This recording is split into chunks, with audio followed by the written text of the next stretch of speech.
Hey guys, what's going on? It's Phil here, coming at you with another video, and this one actually is going to be a video essay, which is something I've not really done before. It's a new area of content I'm kind of looking at, similar to like zombies retrospectives, map reviews type style, but kind of my own take on it, my own opinions, of course. All of this is subjective, all of it's going to be my opinion, and it's also going to incorporate a little bit of community, but also I'm going to explain why I think like something might be wrong that people believe in, and my personal take on things. So this one is actually, if you couldn't tell from the title, going to be about Zetsubou No Shima and why I believe it's the best map. And honestly, disagree with me all you want. I am more than okay with that.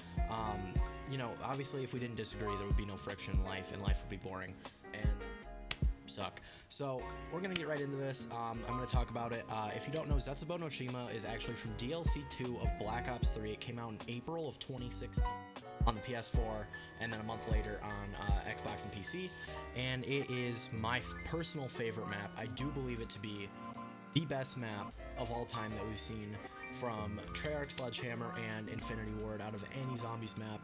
I personally believe that. Now, that might be nuts to a lot of people. I know a lot of people aren't really a fan of the map, and I'm going to explain why I think it's the best. What we're going to start with is the release and the timeline. I want to provide a little bit more of a basis for everybody. So, the map released, like I said, April 2016, and on launch, it was bugged as hell. There were death barriers everywhere. The Thrashers could one-shot you with Jug through your shield. There were all kinds of bugs with the boss fight where people would down and then they wouldn't be able to be revived. Random death barriers, of course, and I believe the Easter egg was solved within like 12 hours. It was not a hard Easter egg to solve, which is kind of weird looking back at the steps, like using the skull and mesmerizing certain things and how you have to hit the poster and stuff first. It's kind of nuts that people managed to solve it that fast, but anyways.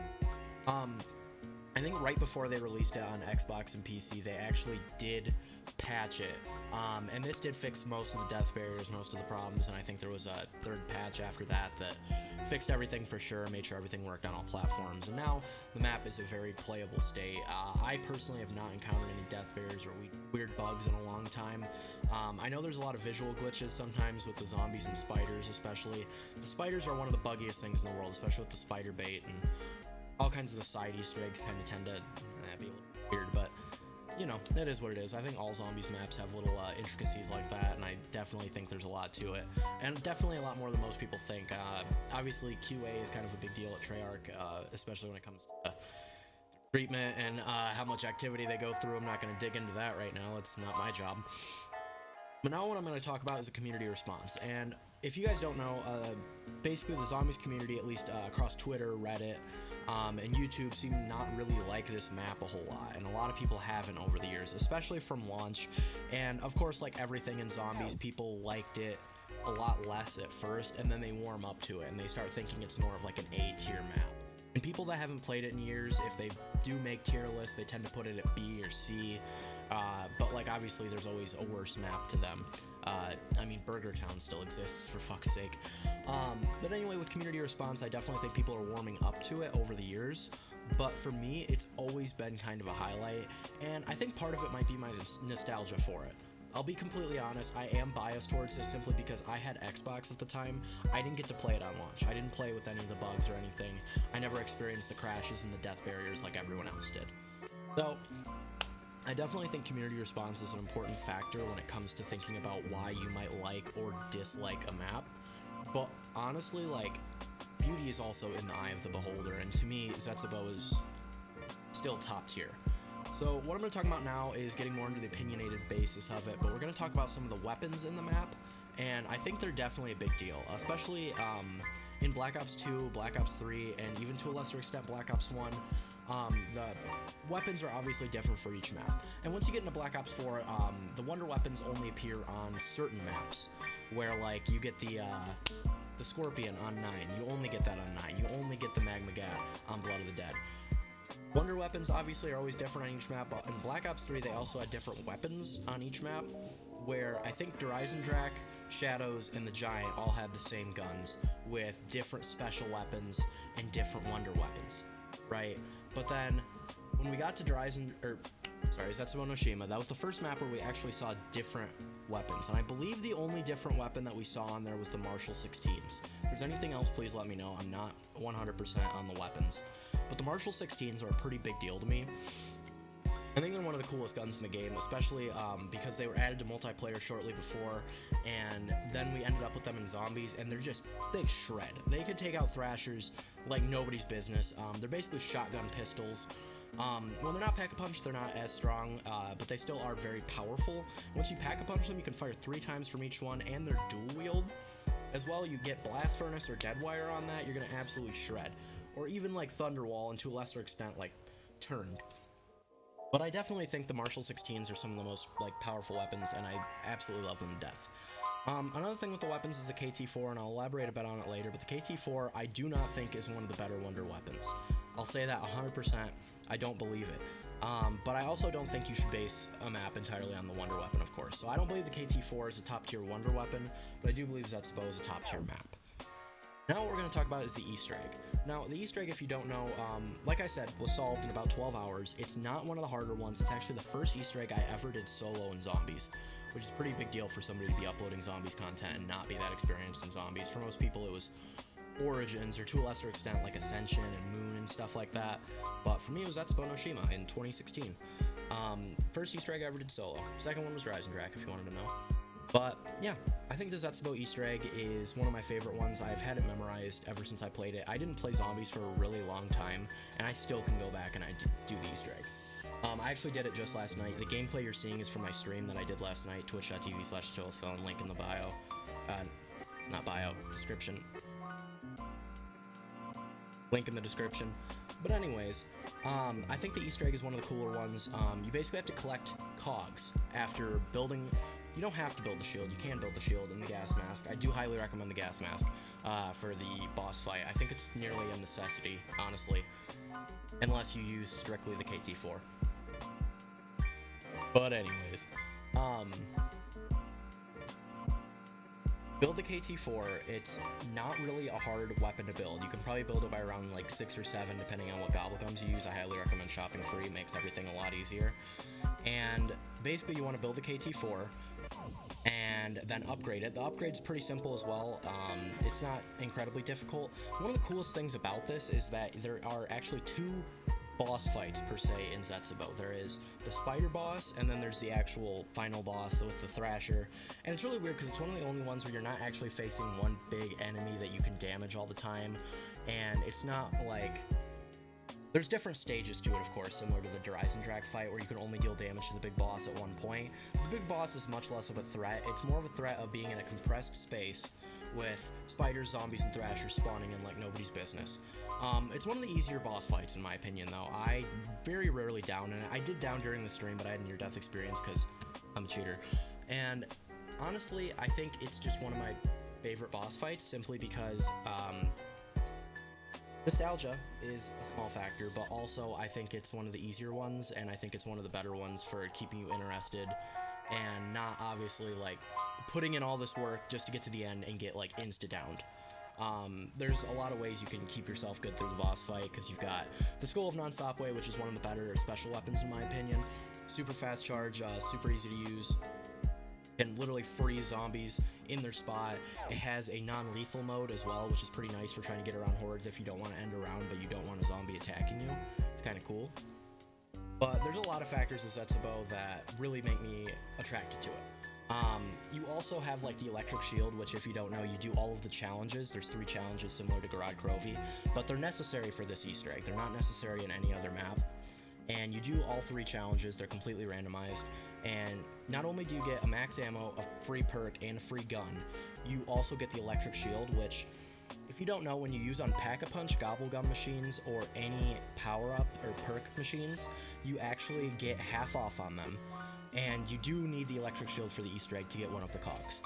There also is the plant system, which I think is one of the most interesting systems zombies ever used. And a lot of people called it fucking farming simulator and shit like that, but I honestly think the intricacies of the plant system are one of the coolest things about the map, because it provides you a way to get items without just spending points all the time, or without like paying for good gobblegums. Like, no matter what, it takes... If you water it all 3 times with whatever kind of water you use, and there's 4 kinds of water, basically it will grow the plant. And I honestly just think that the plants are really cool. You can get more perks if you don't have like a perkaholic or one of the gobblegums that gives you perks. You can get more perk slots and more perks with it. You can actually, there's a really cool thing you can do where you grow a pod that will basically provide a second body for you, so that when you go down and you die out, you will go back into that one on whatever round you're on already. Like, it's not like the time bomb in Buried where you go back to whatever round you were on when you used it.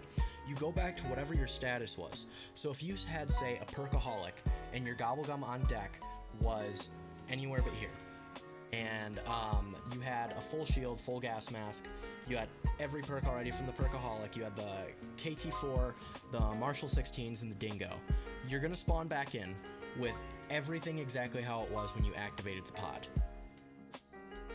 That's pretty sick in my opinion, because you can still, on your other life, the one where you haven't died yet and gone through the pod, you're going to still, if you go down and then you get like rezzed by like near death or like by your quick revive or whatever, you can go back up, hit the gobblegum again, and get your perkaholic back, keep playing. But otherwise, if you go down again and you don't manage to get that stuff again, boom, you're right back in the pod. You've got a whole nother opportunity at it, and that honestly, like, I think is one of the coolest features. It's also one of the only maps in Black Ops 3 where you can get all of the perks without gobblegums because of the plant system, and I think that's actually really cool. It could be interesting for an attempt at a rainbow perk challenge, but it wouldn't be as easy because the perks are random out of there and you don't exactly get to see what you're picking when you eat the plant. You also get guns out of there, and you do need the plants for the Easter egg, but it's not as hard as it sounds. It's more of like it's a bit RNG filled, I will admit, which is not good for Easter egg speedruns or high round speedruns, but it's the job done. I honestly think if zombies didn't have RNG, it would just get boring as hell.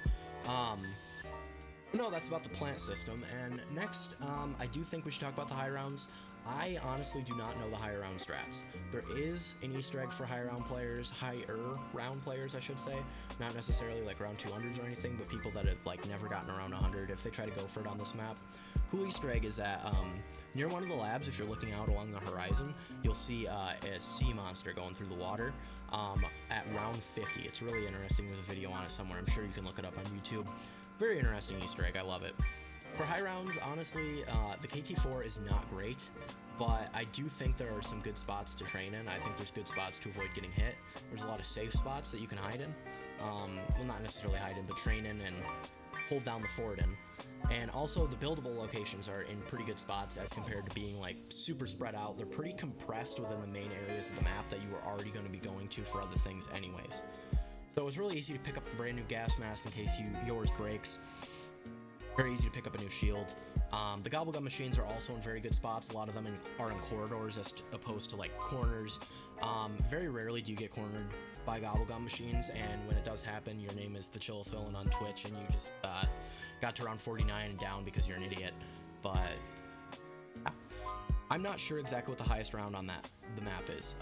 There's a lot of differing leaderboards and stuff going around right now, and I don't know which ones are trustworthy per se. But I don't think there's around 255 on it. I'm not positive, but there might be. I have no idea.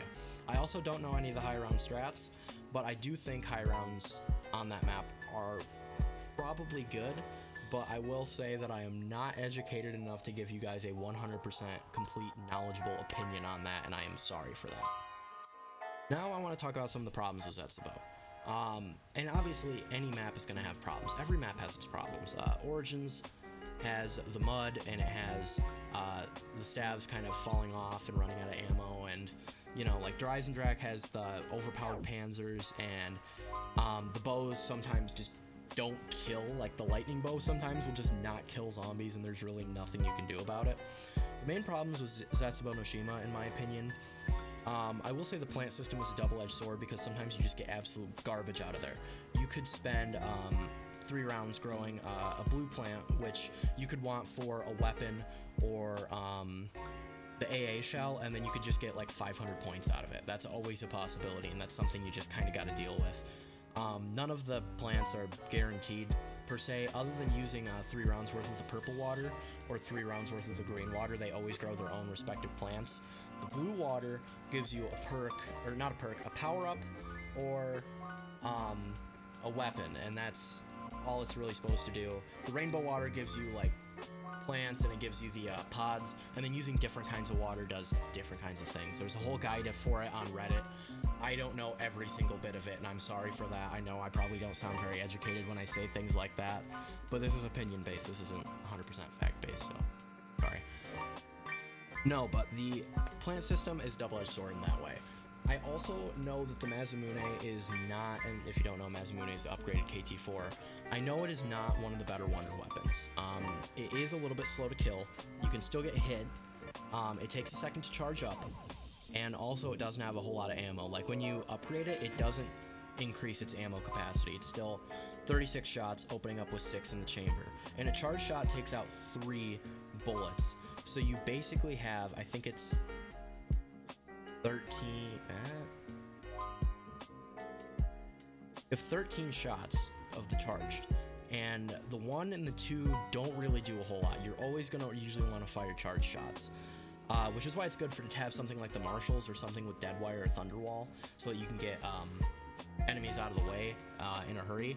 But another good thing is that it has the skull. There's not really any problems with the skull in my opinion. But I do think high rounds are an issue simply because of the Thrashers. I personally don't experience a whole lot of problems with them, but I think on higher rounds you probably do, and from gameplays I've seen you do, where the Thrashers just simply won't die. Unless you have, you hit it many times, or you get a death machine from a drop or fatal contraption or whatever. But I definitely think there are quite a few problems with the map. The water is a little bit frustrating at points where you're trying to like get the plant from underwater, because that's something that you need for the Easter egg and the KT4. I also think that there are problems with the water system in general, simply because it slows you down just a little bit, and I think it's a bit buggy with the zombie behavior, and it's a bit frustrating. Another thing is the spiders. The spiders are hella annoying, because their AI is weird. They're like kind of random, and then they web things up, and you need the Bowie knife to cut through things faster. You can also shoot with the KT4 at things that are covered in webbing, such as gobblegum machines and perks, but it does get kind of frustrating after a while, because you have to waste your wonder weapons ammo to get rid of that, or you have to risk getting hit by using your Bowie knife on it, and it gets a little frustrating at times. I definitely think that's a problem. Another part of it is that the upgrades are a little bit annoying with the KT4 parts of it, such as the boss fight is a little bit frustrating sometimes, just because it's very cookie cutter. At least the spider boss fight. The other boss fight is amazing. I love it. I've already mentioned that, but the spider boss fight does get a little bit boring. I will admit that. Another problem with it is the layout, specifically the setup and the point cost, because to open everything up, typically I just aim for using shopping free. I don't usually go for trying to open everything up 100% legitly with like classic gobblegums and stuff. Call it pay to win, call it what you will, but it is a gameplay mechanic, and it is a gameplay mechanic that I take advantage of. Because you can have everything open by round 5 depending on your gobblegum luck, and I definitely think it's, well, not everything per se, even then. I guess you could if you got shopping free, but even then it would take till round 6 to get the gobblegum cycle. But anyways, it does take a minute to open everything up, and that is a bit frustrating, and I understand that, but also I definitely think it makes the setup just a little bit more rewarding, especially once you get the Easter egg done and you haven't used Perkaholic, because you get all of the perks, and that's super rewarding for all the work you put in. But there are a lot of doors to open, and I think the parts are honestly easier to find on this map than some of the other ones, but at the same time it's kind of annoying to also have to build gas mask, the KT4, carrying around a skull and finding the right skull location, because each skull can't just be placed wherever when you're trying to get the skull of Nansapwa. But it is kind of interesting to see that you can put these skulls at different locations and get points for it. That kind of helps, but also it's frustrating to go to each location and have to do each individual little quest for it, and it does get frustrating. I will admit that the setup is annoying, but it also pays off very well. A lot of Zetsubou seems to be double-edged swords from what I'm saying, and I will admit that.